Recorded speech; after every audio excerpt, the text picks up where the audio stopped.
Hello বন্ধুরা, good morning সবাইকে। সকাল সকাল ব্লগটা শুরু করে দিয়েছি। আজ হচ্ছে আমার নিজের মামাতো বোনের বিয়ে, মেজো মামার ছোট মেয়ের বিয়ে। সকাল সকাল মামা কিন্তু স্নান সেরে বৃদ্ধি করতে বসে গেছে। বৃদ্ধি না হলে আগুন জ্বালানো যায় না, মানে রান্না বান্না শুরু করা যাবে না, বিয়ের কোনো অনুষ্ঠানে কিন্তু শুরু হবে না। সেই জন্য সকালেই কিন্তু বৃদ্ধি করতে হয়। আমাদের বাড়ির ভাষায় আমরা বলি বৃদ্ধ করা। তো যাই হোক, বৃদ্ধ মানে হচ্ছে পূর্বপুরুষদের শ্রদ্ধা অর্পণ এবং পূর্বপুরুষদের জলদান করা। যেহেতু বিয়ে একটা অনুষ্ঠান, একটা সব্বার আশীর্বাদ নিয়ে সম্পূর্ণ হলেই তবেই কিন্তু একটা সুখী দাম্পত্য জীবন শুরু করা যায়। সেই জন্য বাড়িতে যারা রয়েছে তাদের তো বাড়ির আত্মীয় স্বজন, গুরুজন এবং আপনজন যতজন আছে সবার আশীর্বাদ তো নিতেই হয়। আর পূর্বপুরুষরা যেহেতু আগে জ্ঞাত হয়ে যায়, সেই জন্য সবার প্রথমে পূর্বপুরুষদের হচ্ছে আশীর্বাদ নিতে হয়। পূর্বপুরুষদের সেই জন্য জলদান করতে হয়, তারপর কিন্তু বিয়ের অনুষ্ঠান শুরু করা হয়। এই যে দেখতে পাচ্ছ, বৃদ্ধ কিন্তু শেষ হয়ে গেছে। বৃদ্ধ শেষ হয়ে গেলে এই যে কতখানি গোবরের উপর একটা দেওয়ালে আর কি, গোবরের ঘরের ঠিক দেওয়ালের মাঝখানটায় গোবরের উপরে 5টা কড়ি, ফুল, দান, দুব্য এইসব দিয়ে হচ্ছে বৃদ্ধটা আর কি করা হয় মন্ত্র পাঠ করে। ইনি হচ্ছেন পুরোহিত মহাশয়। তো সকাল সকাল বৃদ্ধি হচ্ছিল, আর আমরা ওদিকে কিন্তু স্নান সেরে সবাই রেডি হব বলে ব্যস্ত ছিলাম। সেই জন্য পুরো ভিডিওটা কিন্তু ক্যামেরায় বন্দি করা যদিও হয়নি, তো যতটা পেরেছি ঠিক ততটাই কিন্তু তোমাদের জন্য বন্দি করে রেখেছি। আর আমাদেরও পরবর্তী জন্ম যেন ভিডিওগুলো দেখে বিয়ের সঠিক নিয়ম পালন করতে পারে, সেই জন্য এই হচ্ছে আমার মামাতো বোন আর কি, ছোট বোন। তো এই বোনেরই কিন্তু বিয়ে। যে বৃদ্ধি তো হয়ে গেল, মন্ত্র পাঠ করা হয়ে গেল, বোন ওইদিকে স্নান সেরে এসেছে।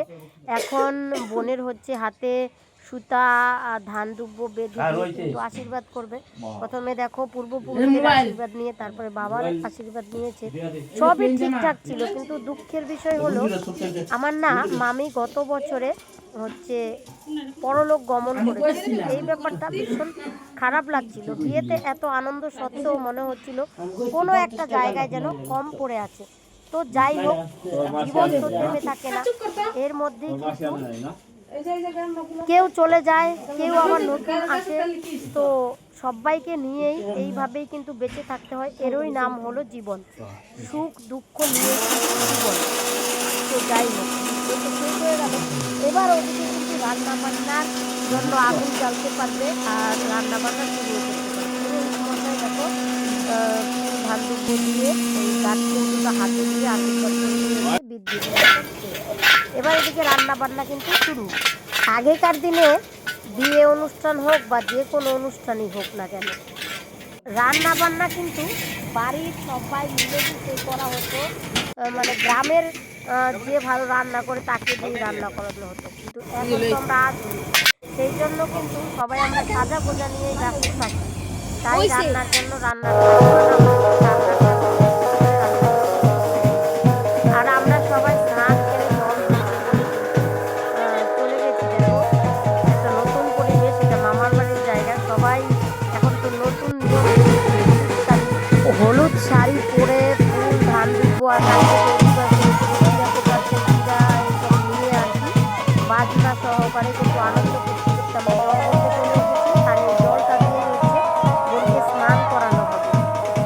সব বৌদি বোনেরা মিলে দেখো লাইন করে দাঁড়িয়েছে, সবার সামনেই হচ্ছে বোন, ছোট বোন, ছোট বোন, এই বোনের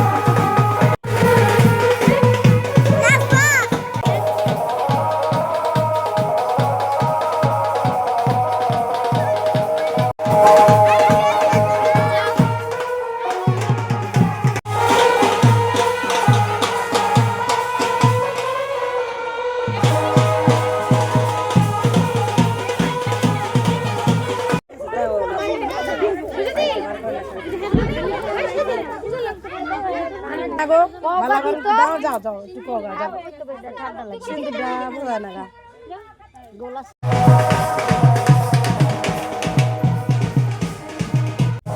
এই যে কুলা মাথায়, ইনি হচ্ছে আমার বড় মানুষ। যেহেতু দুর্ভাগ্যবশত মেজো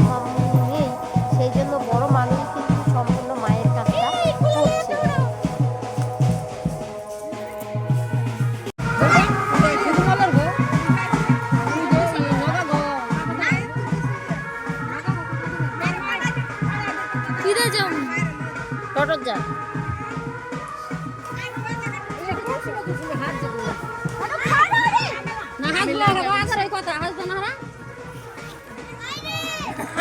বিয়েতে যে এর কাজ করতে হয় সেই কাজ কিন্তু করছে বৌদি, আমার একমাত্র বউ, মামা তো দাদার বউ। সামনে খোলা মাথায় নিয়ে গেলে এই হলো বউ। এই বৌদি কিন্তু সমস্তটা সামলেছে।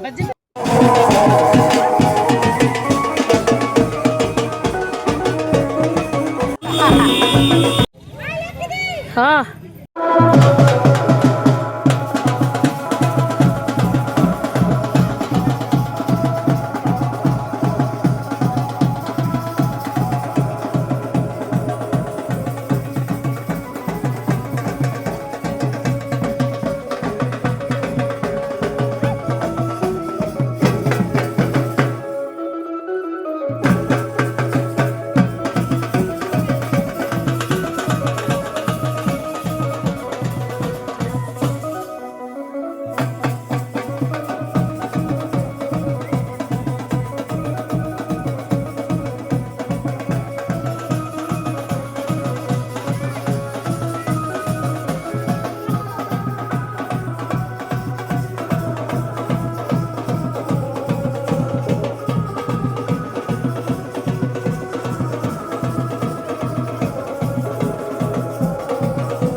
তো দারুণ আনন্দ করে আমরা কিন্তু জল নিয়ে বাড়ি চলে এসেছি। এখন হচ্ছে স্নান করার স্নান করে বউ রেডি হয়ে যাওয়া থেকে শুরু করে একদম পুরো বিয়েটা নিয়ে আসছে।